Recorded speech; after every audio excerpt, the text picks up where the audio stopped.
আমন্ত্রণ জানাচ্ছি আমাদের এই অত্যন্ত গুরুত্বপূর্ণ সংক্ষিপ্ত লাইভ অনুষ্ঠানে। প্রিয় দর্শক, আপনারা সবাই ইতিমধ্যে জেনে গেছেন আমাদের এই প্রিয় দেশটিতে দীর্ঘদিন পর্যন্ত যে লুটতরাজ চলে আসছিল, যে নানামুখী অবিচার, বৈষম্য এবং অন্যায় আচরণ চলে আসছিল, সেটার বিরুদ্ধে সর্বস্তরের মানুষ দীর্ঘদিন পর্যন্ত তাদের মধ্যে যে জমে থাকা ক্ষোভ সেটা তারা প্রকাশ করেছে। ছাত্র জনতার গণ আন্দোলনে ইতিমধ্যে আমরা জানি যে সরকার পতন হয়েছে।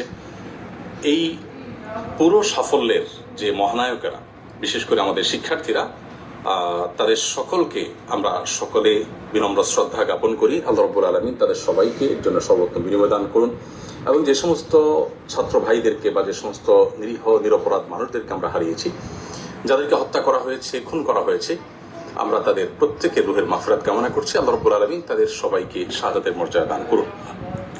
প্রিয় দর্শক ভাই বোন, যে বিষয়টিকে আমি শুরুতেই বলতে চাই তা হলো যে বর্তমানে যে আনন্দঘন একটি পরিবেশ চলছে, এই পরিবেশে আমরা দেখতে পাচ্ছি যে অনেক সুযোগ সন্ধানীরা এমন সব কাজ করছে যে এই পুরো অর্জনটাকে ম্লান করে দেওয়ার জন্য সেগুলো যথেষ্ট হতে পারে। তোমাদের থেকে একটি গুরুত্বপূর্ণ বিষয় হলো যে লুটতরাজ চলছে। এমনকি আমরা সোশ্যাল মিডিয়ার কল্যাণে এও দেখলাম যে রাস্তাঘাটের লাইট পর্যন্ত মানুষ খুলে নিয়ে যাচ্ছে। যারা রাস্তাঘাট থেকে লাইট খুলে নিয়ে যাচ্ছে, যা হাতের কাছে পাচ্ছে সেটাকেই তারা ভেঙে নিয়ে যাচ্ছে এবং যেখানে পাচ্ছে সুযোগ সেখানে তারা লুটতরাজ করছে। এরা কখনো এদেশের বন্ধু হতে পারে না, এরা দেশের শত্রু। এই মানুষগুলো কখনো শিক্ষার্থী বা প্রকৃত অর্থে যারা আন্দোলনকারী ছিল তারা নয়। এই মানুষগুলো অবশ্যই সুযোগ সন্ধানী এবং এই লুটপাট যে কোনো মূল্যে আমাদেরকে বন্ধ করতে হবে। বিধায় যারা যেখানে আছেন, আমি বিশেষ করে মসজিদে যারা আছেন, মসজিদের দায়িত্বশীলদেরকে বিনীতভাবে অনুরোধ করতে চাই, আপনাদের মসজিদ থেকে আপনারা আহ্বান করুন, ডাক দিন, যেন কোনো প্রকার লুটতরাজ, কোনো প্রকার অরাজকতা যেন না চলে। কেউ যেন আইন নিজের হাতে তুলে না নেয়। কোনো প্রকার অরাজকতা যদি চলতে থাকে তাহলে সেটি আমাদেরই দুর্ভোগ পোহাতে হবে, সেটা আমাদেরই অকল্যাণ বয়ে আনবে। সরকারি কিংবা বেসরকারি কোনো স্থাপনা যেন কোনোভাবে নষ্ট না হয়। বিশেষ করে মসজিদগুলো থেকে যদি একযোগে এই আওয়াজ উচ্চারিত হয় এবং সমাজের প্রত্যেকটা মানুষ যদি দায়িত্বশীলতার আচরণ করেন এবং যারাই অন্যায়ের দিকে হাত বাড়াচ্ছে তাদের হাতকে যদি আমরা থামিয়ে দিতে পারি তাহলে সেটা আমাদের জন্য অত্যন্ত আনন্দের বিষয় হবে। অতএব আসুন ছাত্রদের এই অর্জনকে, ছাত্র জনতার এই অর্জনকে ম্লান করে দেওয়ার মতো কাজগুলোকে যে কোনো মূল্যে থামাতে হবে। আর না হলে এটার জন্য আমাদের সবাইকে কিন্তু পস্তাতে হতে পারে। বিধায় আমি বিনীতভাবে অনুরোধ করছি যে লুটতরাজ বন্ধের সবাই উদ্যোগ নিন। আপনার আশেপাশে কেউ লুটতরাজ করছে, আপনি তাকে থামিয়ে দিন। এমনকি আপনার গণভবনে যারা গেছেন সেখান থেকে অনেক কিছু নিয়ে এসেছেন। এটি মুসলিম সুলভ আচরণ নয়, এটা কোনো নীতিবান, কোনো আদর্শবান মানুষের কাজ নয় যে আপনি সেখানে রাষ্ট্রীয় সম্পদ যেগুলো আছে এগুলো তো রাষ্ট্রের সম্পদ, আপনার ট্যাক্সের কেনা টাকা জিনিস, এই দেশের জনগণের জিনিস। অতএব আপনিও যদি সেটা দিন শেষে লুটতরাজ করেন তাহলে লুটতরাজকারীদের সাথে আপনার পার্থক্যের জায়গাটা কি থাকলো?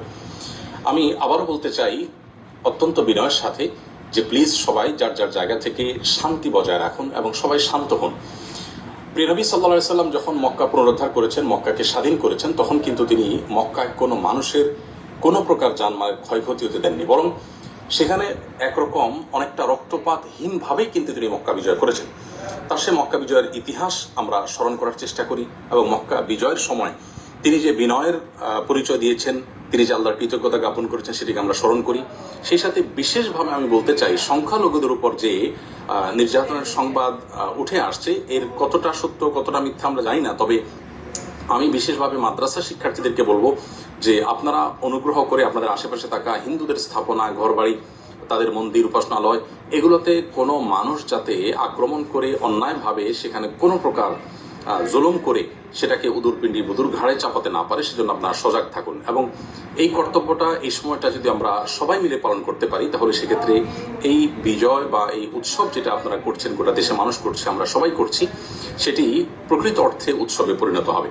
বিধায় কোনো সংখ্যালঘুর উপর যদি নির্যাতন হয় তাহলে সেক্ষেত্রে যে জুলুমের বিরুদ্ধে আন্দোলন হলো, যেই জুলুমের বিরুদ্ধে এই গণ আন্দোলন হলো, গণ অভ্যুত্থান হলো, আমরা ৭১ দেখিনি, আমরা ২৪ দেখেছি। আমরা এই গণ আন্দোলনের যে সাক্ষী হয়েছি সেটি প্রকৃত অর্থে সার্থক হবে যখনই এটাকে সম্পূর্ণরূপে সংখ্যালঘুদের উপর নির্যাতন বন্ধ এবং সকল প্রকার লুটতরাজ বন্ধ করার প্রচেষ্টা আমরা প্রত্যেকটা মানুষ করতে পারবো। আমি আবারও বলছি যে সংখ্যালঘুদের নিরাপত্তা সবাই নিশ্চিত করুন প্লিজ। মসজিদের মাইক থেকে হিন্দু ধর্মাবলম্বীদের ঘর বাড়ি, তাদের স্থাপনায় কোনো প্রকার কেউ হাত দিয়ে যদি কোনো কিছু ভাঙতে উদ্যত হয়, আগুন দিতে উদ্যত হয়, কোনো প্রকার অন্যায় আচরণ করতে উদ্যত হয়, তাহলে ইমাম সাহেবের নেতৃত্বে সেই কালো হাত ভেঙে দিন, সেই কালো হাতকে থামান। নবী করিম সাল্লাল্লাহু আলাইহি ওয়াসাল্লাম বলেছেন, উনসুর আখাকা নাসিরান যালিমান ওয়া মাজলুমা, তোমার ভাই অত্যাচারী হোক আর অত্যাচারিত হোক, সর্বাবস্থায় তুমি তাকে সাহায্য করো।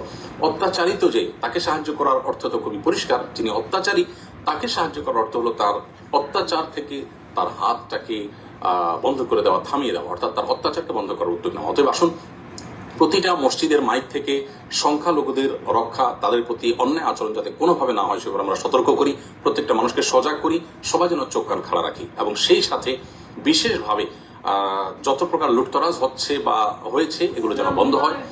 কোনোভাবে রাষ্ট্রীয় কিংবা বেসরকারি কোনো প্রকার স্থাপনায় কেউ যেন কোনোভাবে হাত না দেয়, কোনোভাবে যেন সেটা ভাঙচুর না করে। আমরা আল্লাহকে ভয় করি, দিন শেষে আল্লাহ তাআলার কাছে এগুলোর জন্য জবাবদিহি করতে হবে। সামান্য একটা জিনিস আপনি নিয়ে গেলেন, এর জন্য আপনার জাহান্নামে যেতে হতে পারে। মনে রাখবেন, রাষ্ট্রের সম্পদ এটা কোটি কোটি মানুষের মালিকানাধীন সম্পদ। বিধায় কিয়ামতের ময়দানে এত কোটি মানুষের কাছে আপনি এই দায় কিভাবে পরিশোধ করবেন, এর জবাবদিহি কিভাবে আপনি দিবেন? বিধায় আল্লাহকে ভয় করুন, কোনো প্রকার লুটতরাজ হতে দিবেন না, এবং সংখ্যালঘুদের নিরাপত্তা নিশ্চিত করবার জন্য মসজিদের মাইক ব্যবহার করুন, অন্যায়ের বিরুদ্ধে মসজিদের মাইক থেকে আহ্বান করুন, মাদ্রাসার শিক্ষার্থীরা তাদের পাহারাদারি করুন। আবারও বলছি যে প্রিয় নবী সাল্লাল্লাহু আলাইহি ওয়াসাল্লাম মক্কা বিজয়ের পর তিনি কিন্তু কোনো প্রকার আজকের পৃথিবীতে যে বুনো উল্লাস হয়ে থাকে এরকম উল্লাস বা উল্লাসের উন্মাদনা যেটি, এটি কিন্তু তিনি করেননি। আল্লাহ সুবহানাহু ওয়া তাআলা বলেছেন, ইযা জাআ নাসরুল্লাহি ওয়াল ফাতহু, যখন আল্লাহর সাহায্য এবং বিজয় আসে, ওয়ারাইতান নাস ইয়াদখুলুনা ফি দীনিল্লাহি আফওয়াজা, এবং আপনি দেখবেন লোক দলে দলে আল্লাহর দ্বীনে প্রবেশ করছে, অনুগত হচ্ছে, তখন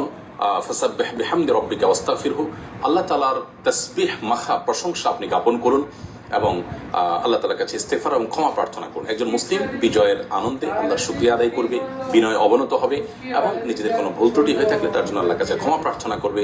দম্ভ বা অহংকার তারা দেখাবে না।